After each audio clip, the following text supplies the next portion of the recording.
Hello, Prodeo Academy Middle Scholars. It's Mrs. Isles here, not in the music room today. Today I'm actually at my own house because of the activity that we're going to do today.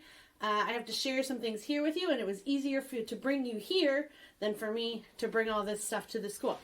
Whenever we do our music videos, the first thing we do is sing our welcome song. I don't have the words to the welcome song, so I do hope that you know it.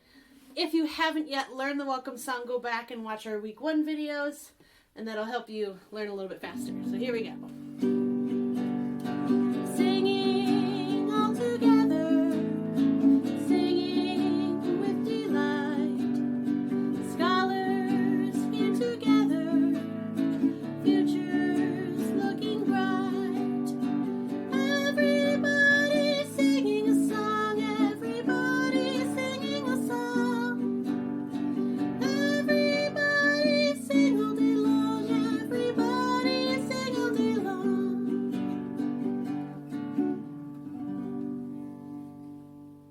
After we sing our welcome song, we always try to sing that star song. All you have to do is copy me. We are singing, tracking the talker, crisscross applesauce, hands in our lap, voices off. Thank you. Here's what we're doing in music today. Scholars will be able to 1. Identify pitch and tempo, 2. Discover the families of instruments, and 3. Play a steady beat. Now I put that bottom one on there, but I'm going to watch the time on my camera, and if I feel like this video is getting a little too long, we might just skip that last one. Our big goal is to get to number 2 today. Okay, we have been working in our videos to just identify pitches. And today's kind of like a self-assessment. That means you're going to check in with yourself and just think, yep, I got this, I know it, or this is really hard for me, or maybe you're in the middle like, I might need a little bit more work, but I'm getting there. So the first one is pitch identification, which is a fancy way of saying, can you hear the difference between high and low sounds at this point? So I have my home guitar here, so I'm going to play some different sounds on my guitar, and you just check in with yourself to see, can you tell the difference between a high and a low sound? Okay, here's the first one.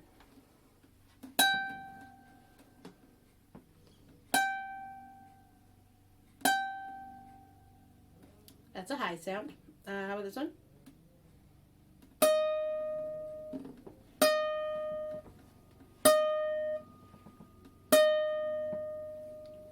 That's a high sound, not as high as the first one. How about this one?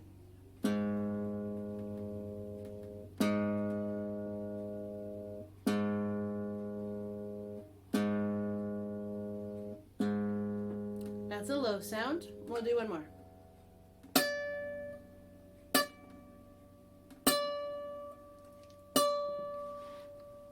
That's a high sound also. Okay. Now I'm going to play a song for you. I might play it fast. I might play it slow. And I just want you to think about how is Mrs. Isles playing it. This is the tempo of the music. You're checking in with yourself, a self-assessment. Can you tell the difference between fast and slow sounds? This is a song some of you might know. This is Someone Like You by Adele. I'm just going to be singing the chorus part. So is this fast or slow? Never mind, I'll find someone like you. I wish nothing but the best for you. Too, don't forget me, I beg. I remember you said sometimes it lasts in love and sometimes it hurts instead. Okay, that's the first way. Then I'm going to play another way. Never mind, I'll find someone like you. I wish nothing but the best for you too. Don't forget me, I beg. I remember you said sometimes it lasts in love and sometimes it hurts instead. Okay, so which one was fast and which one was slow? The first one was slow. The second one was fast. So hopefully we're starting to get a hold of those things and kind of get an idea of the tempos and of the pitches of music. Next week when we do that first part where we're training our ears to do some different things, we're going to be studying pitch identification, but in a more challenging way. So I'm excited for that. Okay, we're moving on to the second thing, the big thing on our list today, which is discover the families of instruments. You can't see it from the video. You can maybe see one instrument here, but I have instruments all around my feet. Today I'm going to take you through the 4 main instrument families, and I'm going to show you some of the instruments. I have quite a big instrument collection of my own, but I don't have everything. So I'm going to show you some characteristics of instruments, and then I'll play you a few of them, and then we'll kind of get an idea, and then we'll continue on with this next week in our next videos. So I guess looking at the stuff around my feet, I'm going to start with the wind instrument family. The wind instrument family is kind of broken into 2 different groups, and I'm going to start here to my left. We're going to start with the brass family of instruments. So like I said, there's the wind family, and then that breaks into 2 sections, brass and the woodwinds. It's called the wind family because you need your wind, your breath, to make a sound. So I'm going to start with the highest instrument of the orchestral brass family, and that is the trumpet. Now, this actually technically isn't a trumpet. This is called a cornet, which is like a mini trumpet. You can maybe guess why it's called the brass family. Brass is a type of metal, and my cornet here is made of metal. It's just kind of a teeny version of a trumpet. When you blow through the part called the mouthpiece. Your air goes through all these tubes and then comes out that bell to make a sound. Now, when I was in 5th grade and I joined the band, I started on the trumpet. So I'm going to play a quick little scale on my trumpet. It might get kind of loud, so watch the volume on your computer or your tablet or your phone. Okay, this is what a trumpet sounds like.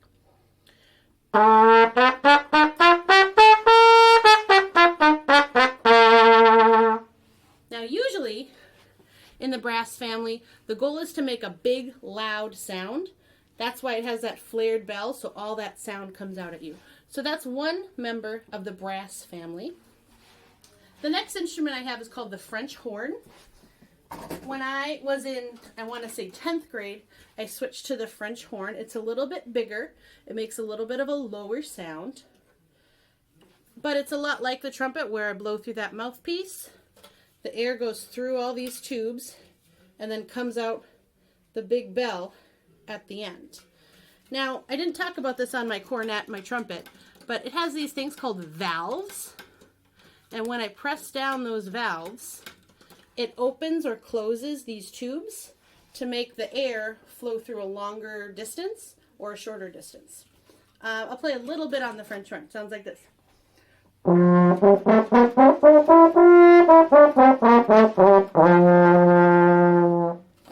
Okay, that's my French horn.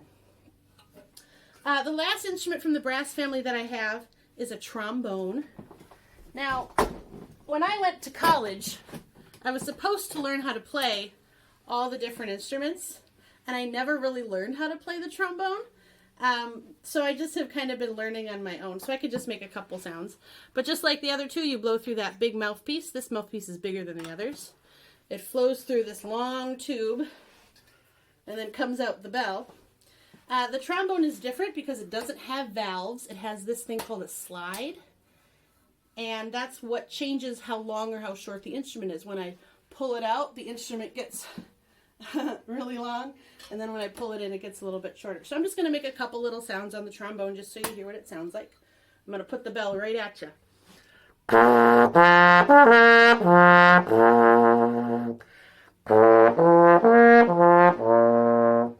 When I blow through a mouthpiece on a brass instrument, my lips are going like kinda, especially on these ones. When I play the trumpet or the French horn, it's more like a sound. I buzz my lips.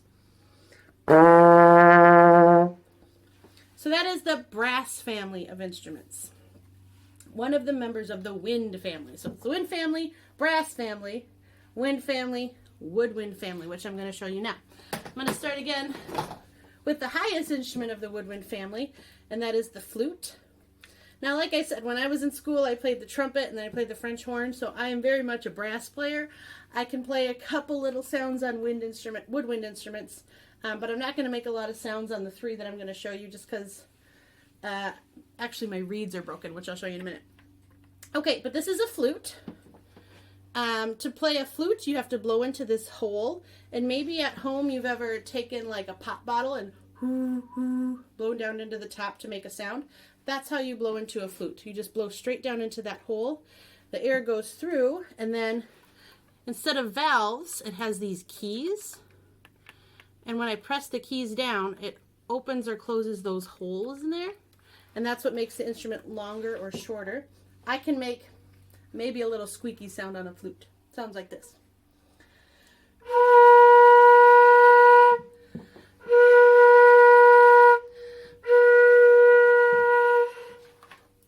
So that is the flute. This is called a no-reed woodwind instrument, and I'll show you what the difference is, but you just blow down into it, like I said. Okay, the next instrument is the clarinet, which looks like this. I'm grabbing something out of my case quick. This is my mom's clarinet from when she was in school, so it's very, very old. So like I said, the flute is a no-reed instrument. This is a reeded instrument. So this is what a reed looks like. This is where part of the name woodwind comes from, is because these are made, the reed is made out of like a reed, like a little scrap of wood, and a lot of times woodwind instruments were made out of wood. So you put the reed up against the mouthpiece, and then when you blow into it, which I'm not going to do right now, it vibrates the wood and makes a little sound. You usually have to suck on the reed like this, and it tastes kind of gross. So I'm glad I was a brass player, so I didn't have to deal with that. I'm actually going to try to make a squeaky sound on my clarinet. So a lot like the flute, it has these keys that I press to make the instrument longer or shorter. But on these ones, sometimes it has open holes. So it works really well if you have big, thick fingertips to make a sound on a woodwind instrument. So the clarinet is not the highest sounding instrument in the woodwind family. The highest sounding instrument is that flute. This is the second highest sounding instrument. So I'm just attaching my reed, and I'm just going to make a little sound. We'll see how it goes.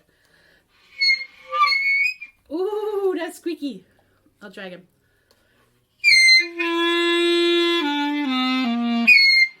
Ooh.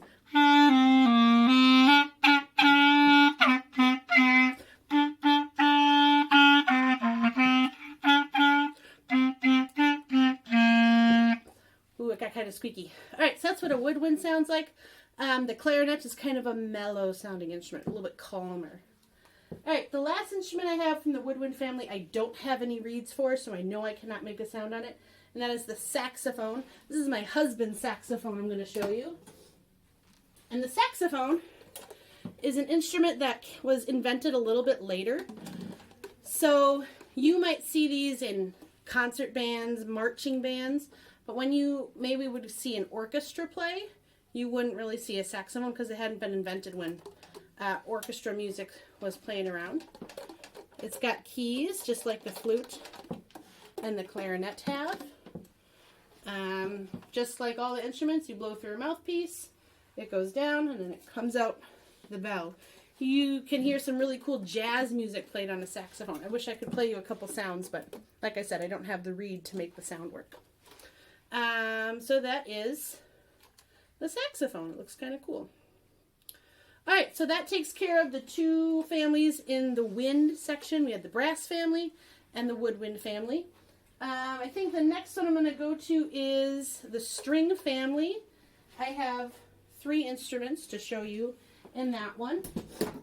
The first is an instrument we've seen before, and that's the guitar. Now, when we think about the string family, most of the time we think about the orchestral string family, which I'll show you 2 examples of in a second. But like I said, I don't have all the instruments that there are, so I just thought I'd grab another one. So the string family of instruments are just ones that have strings. So if you look up close on my guitar, you can see these strings here. And there's a few different ways of playing a string instrument like this. The first way is like how I play our welcome song every day.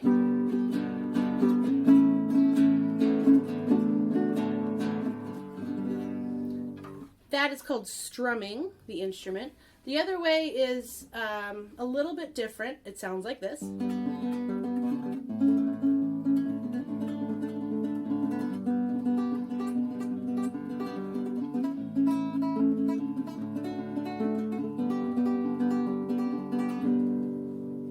That's called plucking the instrument or finger picking.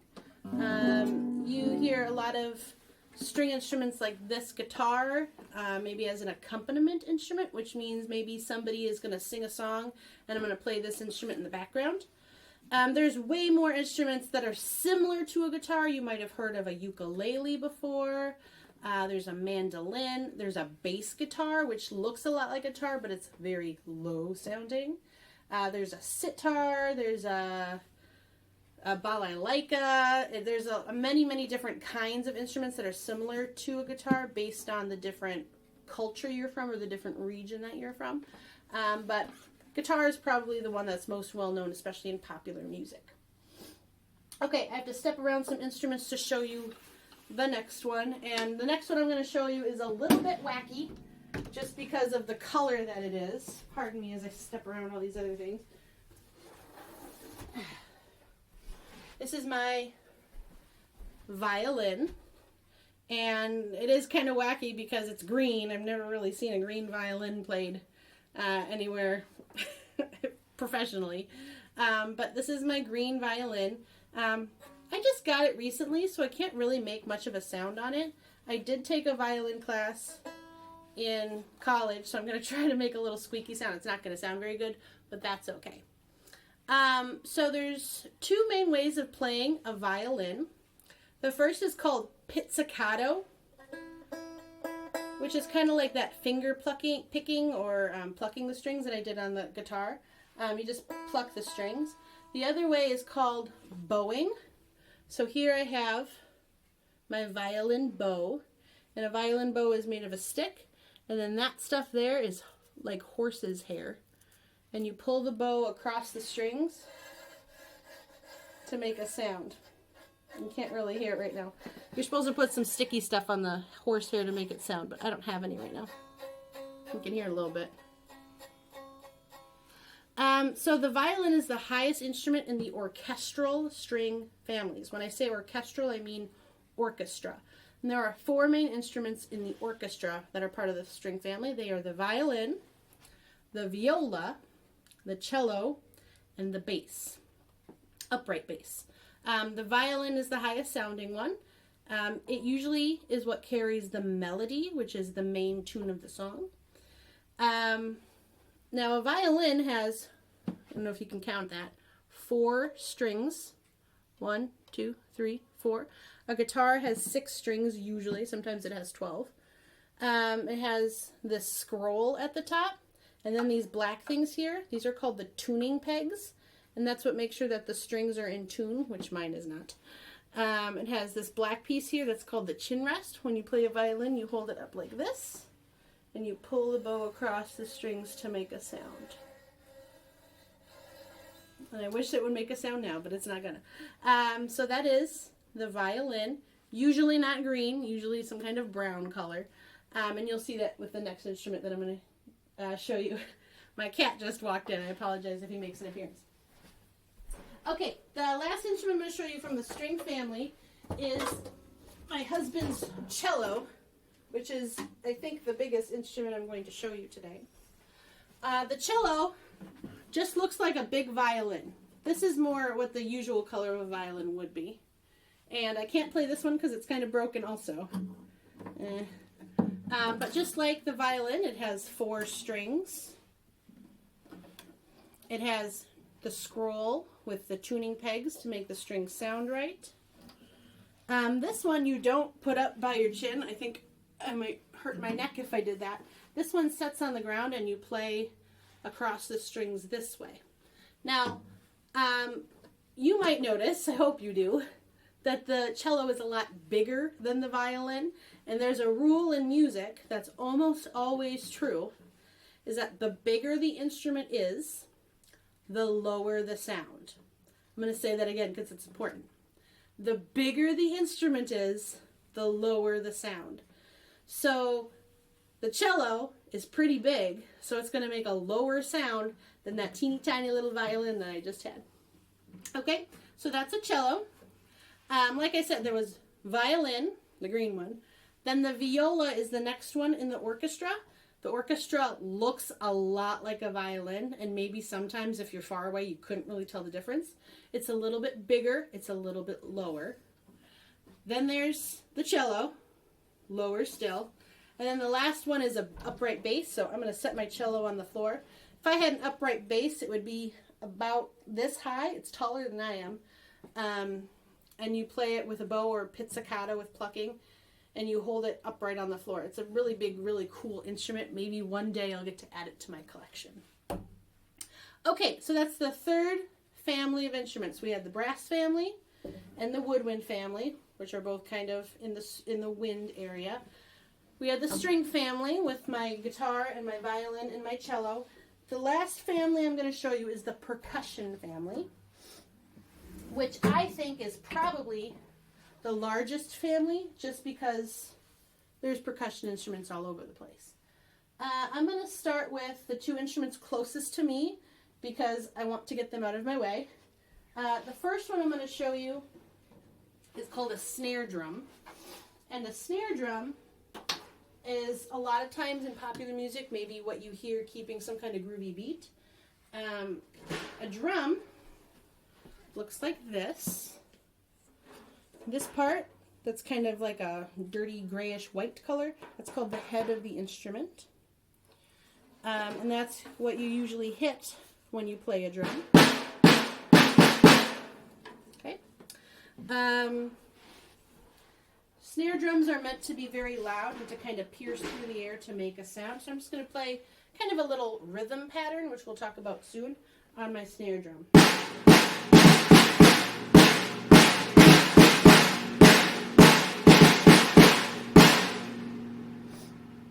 That is the snare drum. I'm going to set this a little bit off and to the side behind me. Okay.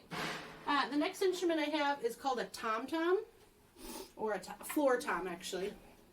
And it looks kind of like a snare drum. It's got that head. This one's clear. This is from my sister's drum set. So maybe if you ever listen to rock and roll music, you might hear a guitar, bass guitar, and then usually some kind of rock and drums. So this is a lot bigger than the snare drum. So if it's bigger, do you think it's going to be higher or lower? It's going to make a lower sound. It's called the floor tom because it sits here on the floor. You can't really see it's got feet. So I'm going to play you a song on, or a rhythm on my floor tom.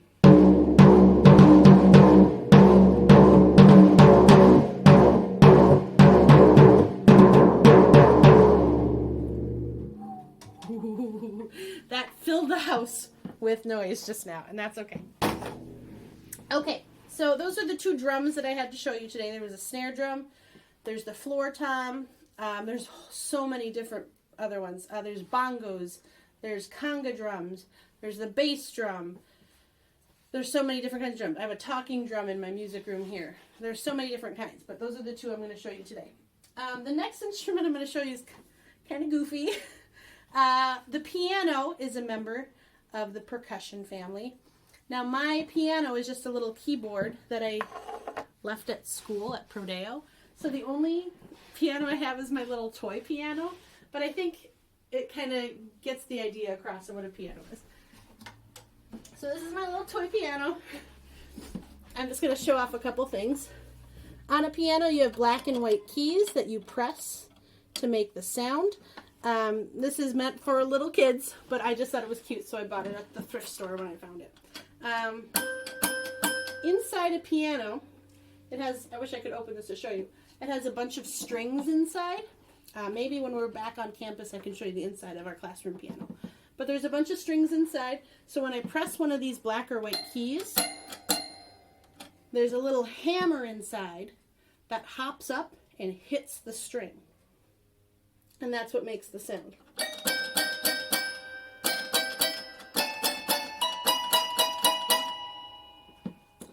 All right. So I want to point out that when I play the drums and now when I'm playing the piano, I'm hitting or tapping it to make the sound. That's one of the characteristics of the percussion family, is that you hit it or you shake it to make some kind of sound. So I'm hitting the keys, and inside these hammers are hitting the string. That's what makes the sound.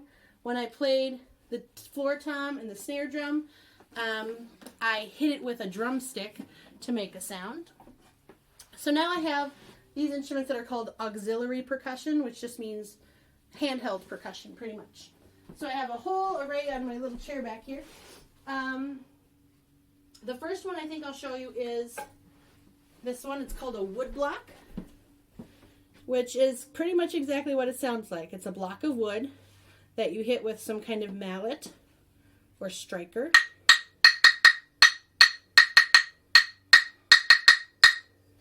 Okay, that's a woodblock.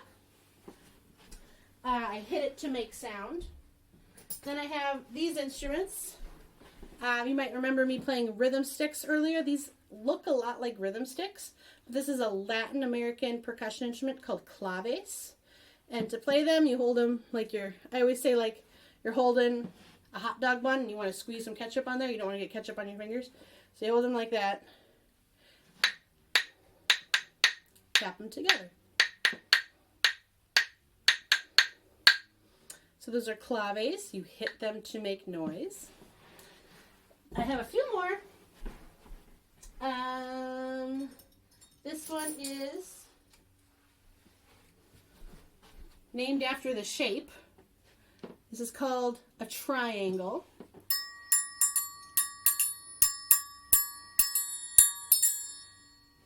So you can play it like that. A lot of kids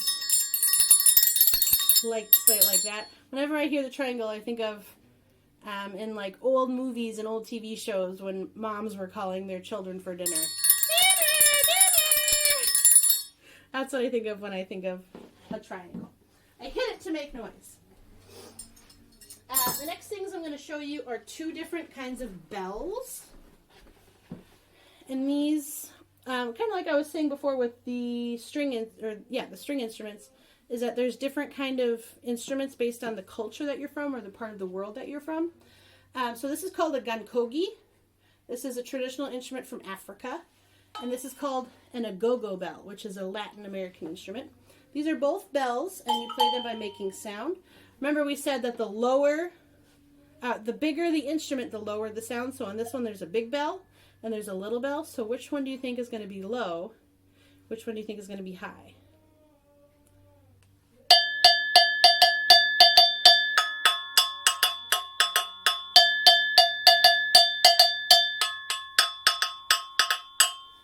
Okay, that's the gankogi, one of the many bells from different cultures. And here's that agogo bell.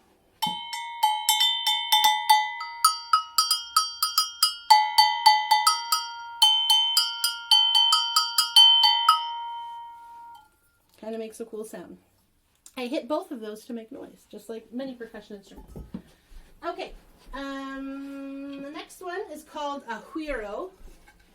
Kind of a cool instrument. This one was made in Mexico. I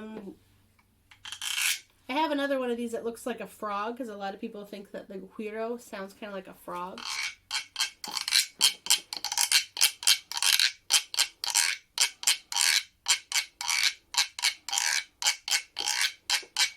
And I don't really hit this to make sound, but my little striker here is kind of hitting all those little ridges on the Huiro, and that's what makes the sound. Okay, I have three more instruments to show you, and these are a little bit different from the percussion family because I don't hit them to make sound, I shake them to make the sound. So the first one I'm going to show you is this one, which is called a Chakra. Kind of hard to see. I'm going to put it up close. So this is a dried gourd that's been emptied of all its meat or all its innards. And then someone weaved this little net with beads on it. And then you can shake it to make sound. Or you can also tap it in your hand to make sound.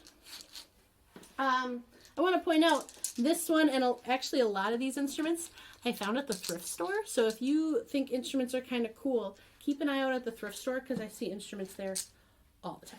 All right, I have two more. The next one, these are called maracas, which is a Latin American instrument. Traditionally, these were also made out of some kind of gourd, and they were filled with maybe seeds or beans sometimes. And to make the noise, you shake them.